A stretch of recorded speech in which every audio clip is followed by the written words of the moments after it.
आज भिडियोटा स्टार्ट है झिल्ली चांद पूजार जेहेतु आज कुमार पूर्णिमा तो आमर पूजा एमती ही हुए। सकाल सकाल प्रथमे चांद बना हुए। इवनिंग रे आज आम पिठा होता काकरा पिठा पूजा हम बोली तो आम सम सांग मैंने मोर जो मैंने सांग बच्चा पार्टी समस्ते एकाठी होती सकाल जो पूजा करूँ ताकू नहीं समझे चांद बनईलु। चांद बन सारापर पूजा करूँ। प्रथम तो आम घरे पूजा करूँ देन समस्ते मिसिकी एकाठी होइकी गोटे जगार भी पूजा करूँ।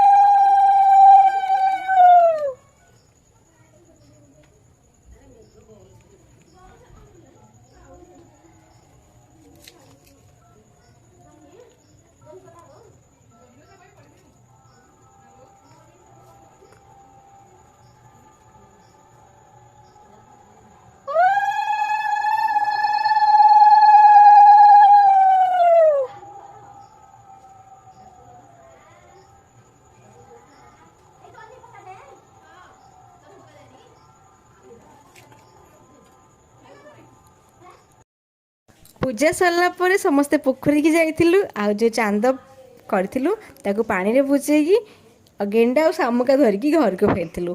तो एमती भाव आज दिन कटिला। I hope you like my video. Thank you for watching.